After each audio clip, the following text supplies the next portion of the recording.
Olá, querido estudante, eu sou o professor Leonardo Lopes e desde já quero dar boas-vindas aos nossos alunos novatos que estão iniciando agora o ensino médio, tá certo? Também quero desejar um bom retorno a todos os alunos veteranos que já estavam conosco no semestre passado. Sejam todos muito bem-vindos e agora nós vamos dar início ao conteúdo do semestre 2, né, do ano letivo de 2020. Agora a gente começa a trabalhar esse conteúdo que será voltado para as próximas avaliações deste semestre, tá bom? Nós vamos começar trabalhando a parte de química orgânica, né? Nós temos aí essa árdua tarefa de estar trazendo para vocês todas as informações, tudo sobre esses assuntos aí na área das ciências da natureza, e a gente começa com essa aula de química, né? Mais precisamente química orgânica. Nós sabemos que a química orgânica ela é um ramo da química que é muito importante para o cotidiano, apesar dela trazer muita coisa que está relacionada ao nosso dia a dia, né? Até porque a química orgânica ela foi usada pela primeira vez pelo químico Berzelius em 1807, 1808 ali. Segundo o mesmo, os compostos orgânicos só podiam ser sintetizados por organismos vivos, né? Pois estes possuíam a chamada força vital, né? Tá aí a foto dele, né? Como ele se apresenta aí, esse moço aí, ó, Jacob Berzelius, né? Era um químico sueco que ali mais ou menos ali por volta do final ali do século XVIII, né? Como Lavoisier estava estabelecendo as bases da química moderna, né? Ao publicar ali o Tratado Elementar da Química, havia, no entanto, uma questão em aberto. Ao comparar substâncias extraídas de plantas e animais, né? Quando se fazia essa comparação, constatava-se que a decomposição dessas substâncias não se tinha bem ali certeza para onde ia, como era feita essa decomposição, né? Só que Lavoisier ele já tinha cantado aquela pedra que dizia que na natureza nada se cria, nada se destrói, tudo se transforma, né? Então essas técnicas que eram desenvolvidas pelos alquimistas para análise de purificação de materiais encontravam-se ineficazes para tais substâncias, né? O que levava à crença na capacidade exclusiva dos seres vivos sintetizados. É tanto que isso ficou conhecido como vitalismo bioquímico, né?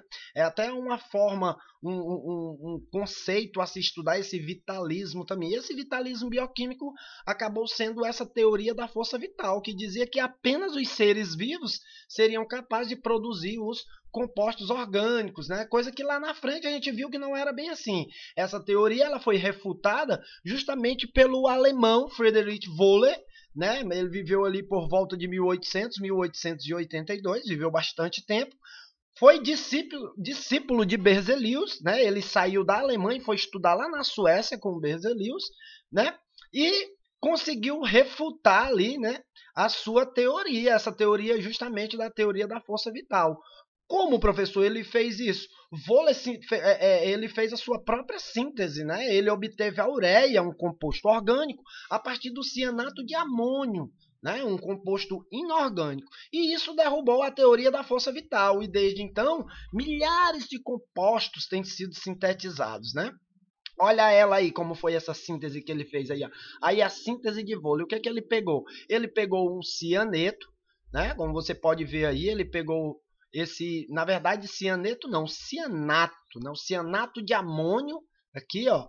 Você tem aqui o cianato de amônio. Ele recebeu, passou por um aquecimento, esse delta representa um aquecimento, e se transformou na ureia, que é uma substância orgânica. Né? Historicamente, essa reação ela foi muito relevante por representar uma primeira síntese de um composto orgânico. Né? Foi isso que aconteceu. Então, isso levou à quebra do paradigma da força vital, de que só os organismos vivos seriam capazes de produzir os compostos orgânicos. Né? A gente teve ali a formação da ureia a partir desse cianato. Né? Então, isso derruba a teoria da força vital.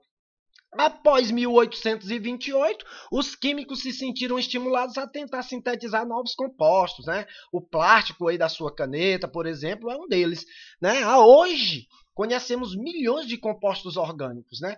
Com isso, a química orgânica ela deixa de ser ali a química que se preocupa justamente com os compostos dos seres vivos, e ela passa a ser a química dos compostos do carbono, ou como queiram, a química orgânica é o ramo da química que estuda os compostos formados pelo carbono, né? E esse carbono ele passa a ser o elemento primordial no estudo desse ramo da química, né?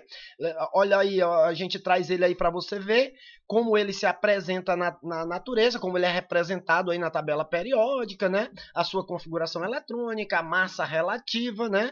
Aí é uma média dos seus isótopos, esse 12,01, o símbolo que é um C, o nome do elemento carbono, né? E o seu número atômico, que é 6, né? Muito bem, então aí representado. E ele está presente no nosso cotidiano de várias formas, né?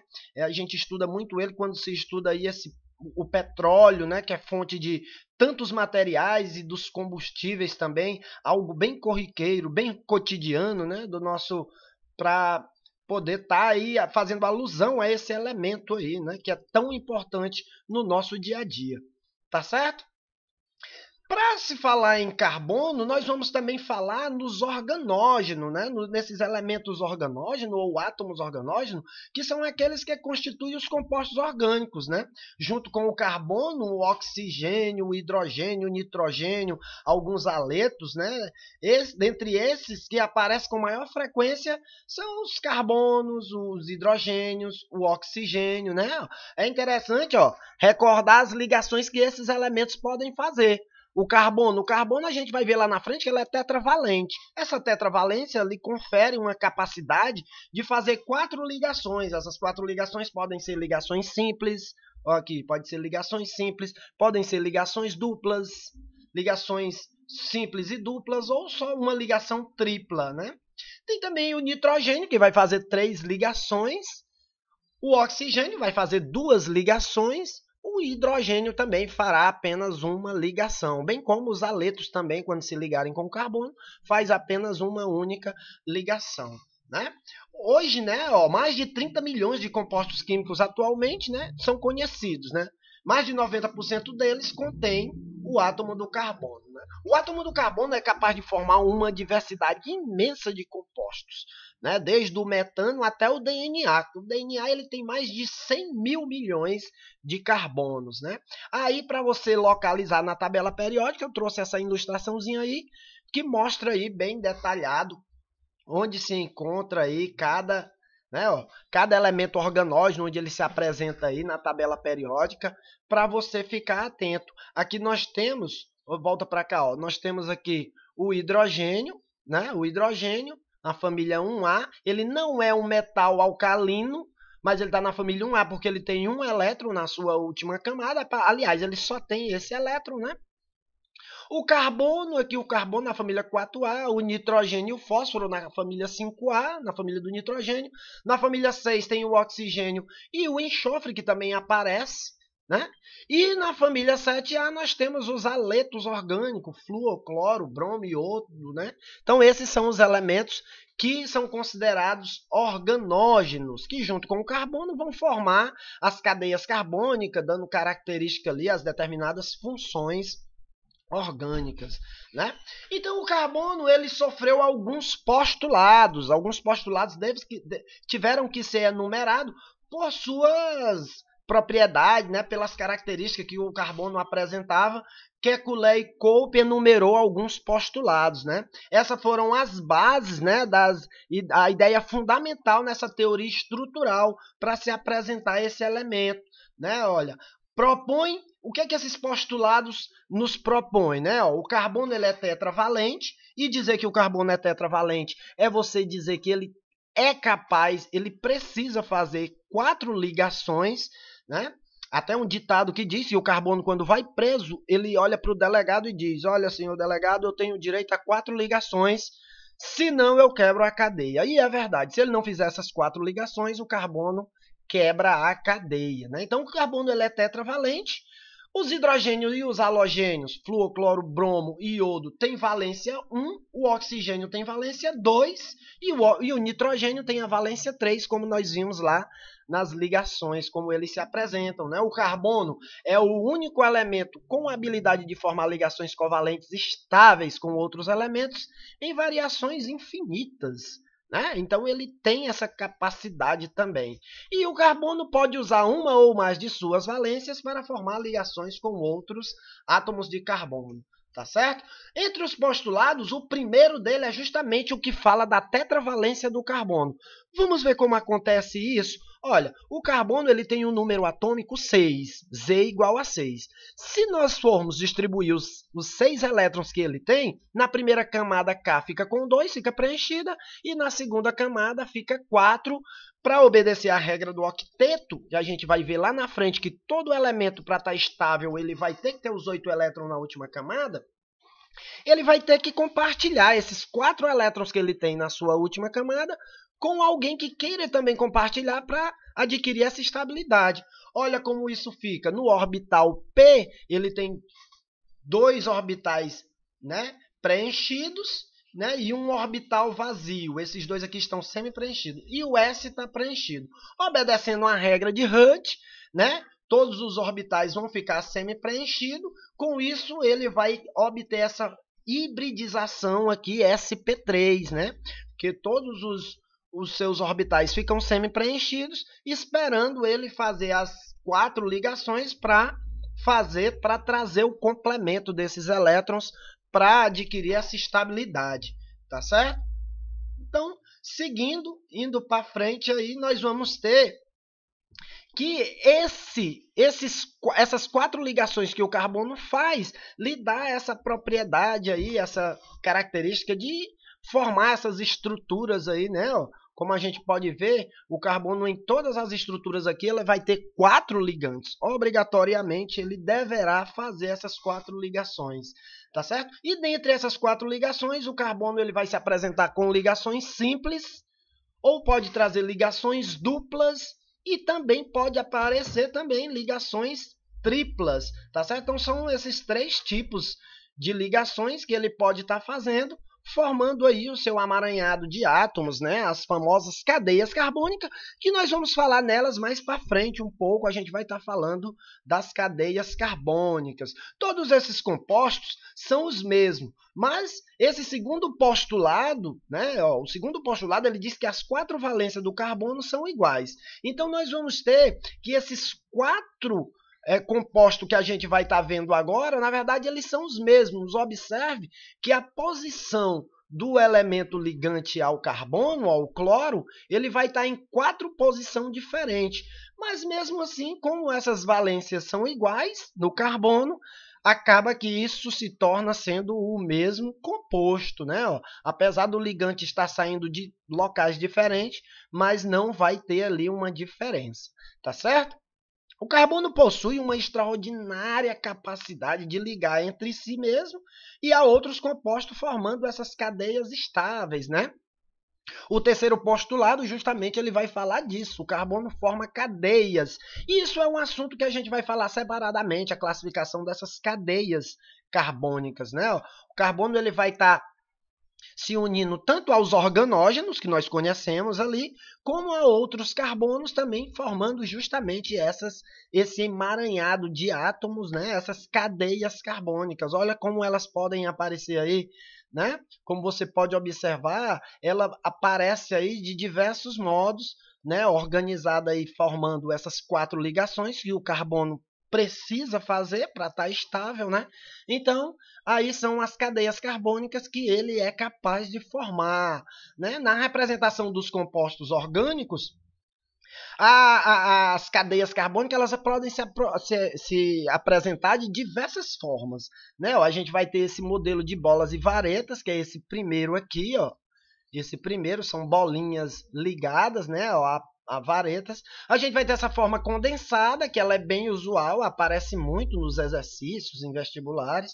Pode aparecer dessa forma também, em traços aqui, cada extremidadezinha dessa tem um carbono com os seus respectivos hidrogênios.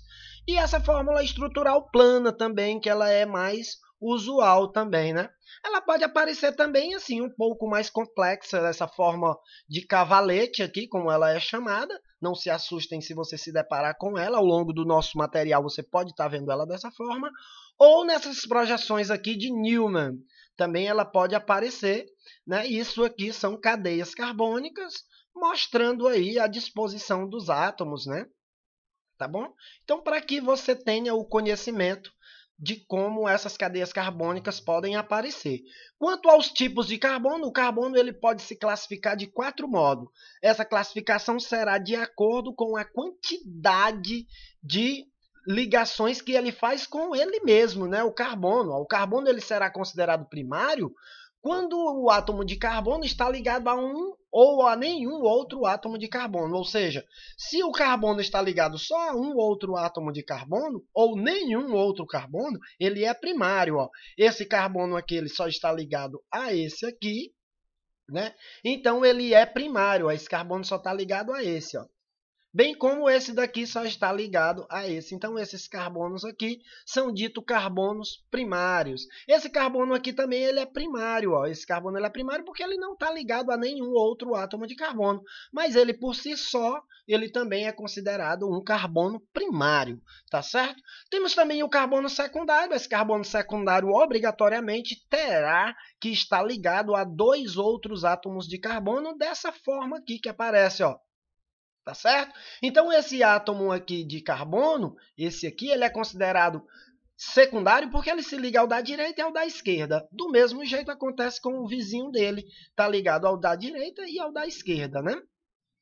Esse carbono aqui está ligado ao de cima e ao de baixo, e esse aqui também está ligado ao de cima e ao de baixo, conferindo essa classificação, né? Quanto ao tipo aí, no caso, ele sendo um carbono secundário. Temos também o carbono terciário também. O terciário, quando o átomo de carbono está ligado a 3 átomos de carbono. Observe aqui, ó, esse átomo de carbono aqui ele está ligado ao da direita, ao da esquerda e ao de cima. Ó. São três carbonos ligados a ele, lhe dando essa características de carbono terciário, né? Do mesmo jeito acontece com esse rapaz aqui também, que está ligado ao da direita, ao da esquerda, né? Ó, e ao de baixo também carbono terciário. Por fim, temos o carbono quaternário, quando o átomo de carbono está ligado a 4 átomos de carbono. Olhe, observe aqui nessa figura que esse carbono ele vai estar ligado ao de baixo, ao de cima, ao do lado esquerdo e ao do lado direito, lhe dando essa característica aí de carbono quaternário, tá certo? Então, o carbono quaternário ele vai ter que estar ligado a 4 outros átomos de carbono, tá bom? Muito bem, esse tipo de classificação quanto ao tipo de carbono, aparece uma cadeia carbônica, um emaranhado de carbonos, isso vai aparecer para você, inclusive o nosso material traz esse tipo de exercício, os vestibulares cobram esse tipo de situação, onde você tem ali um emaranhado de átomos e você apenas vai localizar onde se encontram os carbonos primários, secundários, terciários e quaternários. Lembre-se, carbono de extremidade sempre será carbono primário, porque carbono de extremidade ele vai estar ligado ou a um carbono de dentro da cadeia, ou ele não vai estar ligado a nenhum outro carbono, como é o caso desse aqui, dessa extremidade, ó, que está ligado a um nitrogênio. Mas ele, por si só, ele é um primário. Por isso aqui, ó, o pezinho de primário, tá certo? Esse aqui também é primário, só está ligado ao carbono do lado, né? Aqui não é carbono, do lado de cá é nitrogênio. Esse carbono de cima também é primário, se liga ao de baixo. Esse de baixo também é primário, só se liga ao de cima aqui, ó, esse aqui. Esse carbono aqui ele é secundário, ele está ligado ao do lado esquerdo e lado direito. Esse é quaternário. Olha esse carbono aqui, ó. Esse carbono aqui ele está ligado ao da direita, ao da esquerda, de cima e o de baixo. Esse é terciário, está ligado ao do lado, do outro e ao de baixo. E esses dois das pontas aqui são primários, porque só se ligam a um outro carbono. Tá dando para ver isso aí? Espero que você não faça confusão quanto a isso aí, porque é bem simples de bater o olho e ver essa classificação do carbono que é tão cobrada, né? Inclusive o Enem sempre traz uma questãozinha cobrando tipos de carbono, né, quanto a essa classificação aí. Vamos para os exercícios para a gente já ver isso na prática. Olha, essa questão eu trouxe para vocês. É uma questão bem recente. Nós temos aí uma questão do Enem do vestibular de 2013, né, que ele diz o seguinte: as moléculas de nanoputians, né, lembram figuras humanas e foram criadas para estimular o interesse de jovens na compreensão da linguagem expressa em fórmulas estruturais, que é justamente o que nós estamos trabalhando agora, né? Muito usada em química orgânica. Um exemplo é o nanokid, representado na figura. Olha a figura como fica. Veja essa figura desse nanokid, que é uma fórmula molecular estrutural de uma determinada substância chamada de nanokid, né? Então, ele propõe o seguinte: em que parte do corpo do nanokid existe carbono quaternário? Analise a molécula comigo, a estrutura, olha. Veja que na cabeça aqui nós só vamos ter carbono secundário e um terciário aqui, bem no queixo, ó, esse carbono aqui do queixo é terciário. Dentro do ciclo aqui nós só vamos ter carbono secundário, esse aqui que sai os braços aqui, ó. Esses são terciário, né? Mas ele quer carbono quaternário. Aqui no segundo anel aqui da barriga aqui dele, ó, né? As pernas aonde saem também, onde o tronco sai aqui também, isso aqui é terciário também, ó. Nos pés e nas coxas também, tudo são carbono secundário e primário. E só nos restou analisar a mão. Olha, observa que esse carbono aqui, bem no pulso dele aqui, ó, na mão aqui, ó, recebe 1, 2, 3 e o 4, que é o de dentro aqui do braço. Aqui também do mesmo jeito, ó. Esse aqui, ó. Esse carbono aqui, ele recebe 1, 2, 3 e 4 ligantes. Então, nas mãos, o item A, ele traz aí o carbono quaternário, que é o que a questão nos pede. Veja que é uma questão do Enem, uma questão bem elaborada que pede apenas ali dentro de uma fórmula, dentro de uma estrutura do nanokid aí, perguntando aonde se encontra carbono quaternário. E você tem que ter apenas esse conhecimento quanto ao tipo aí do carbono, tá certo? Mais para frente temos mais um exercíciozinho aí, ó. Esse exercício está no nosso material sobre os carbonos enumerados de 1 a 6. Podemos afirmar que eles são respectivamente, olha só, vamos analisar cada um. 1, 2, 3, 4, 5 e o 6 aqui nessa ramificação, né? O carbono 1, ele só está ligado ao de dentro, ele é primário. Então, aqui a gente começa no item A com primário. O item C também é primário. Então, o carbono 1, como ele quer respectivamente, né?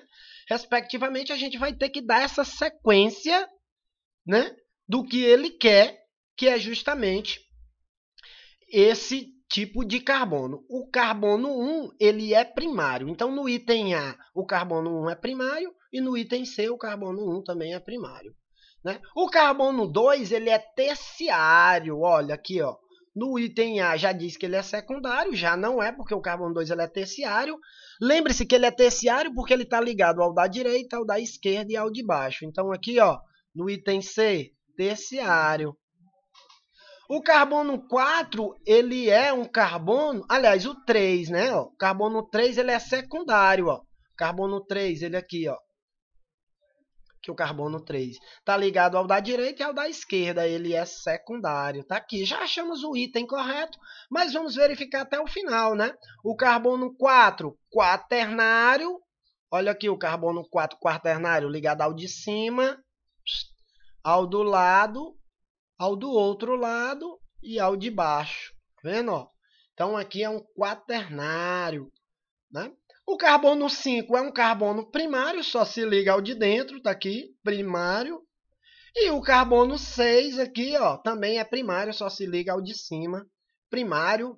Sem fazer muito esforço, achamos o item C como o item verdadeiro da questão, o que você deve estar marcando para garantir o sucesso num tipo de questão desse, que será cobrado numa prova, será cobrado em vestibular, e você tem que saber disso aí, para o seu conhecimento aí daqui para frente, tá certo?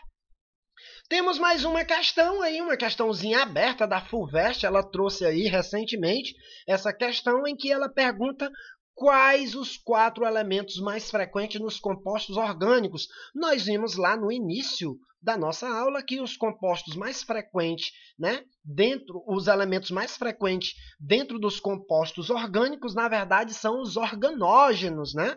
Olha só, os elementos organógenos são os elementos que são mais frequentes, né? Entre eles, esses 4 que a questão pede, né, é o carbono, que nós sabemos, o hidrogênio, o oxigênio e o nitrogênio. Fundamentalmente, esses 4 são os mais frequentes, né? Carbono, hidrogênio, oxigênio e nitrogênio. Em menor frequência aparecem também alguns haletos, o enxofre, o fósforo, né? Todos esses elementos são denominados elementos organógenos, né? São elementos que compõem diversas funções orgânicas.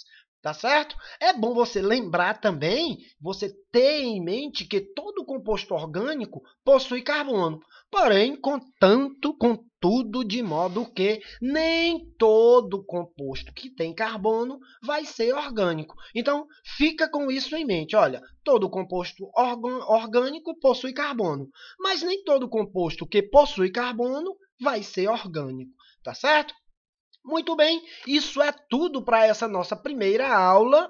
Então, desde já, eu desejo a você bons estudos, revisa, dá uma olhada no material que você recebeu e até a próxima aula. Tchau, se Deus quiser. Até logo. Bye, bye.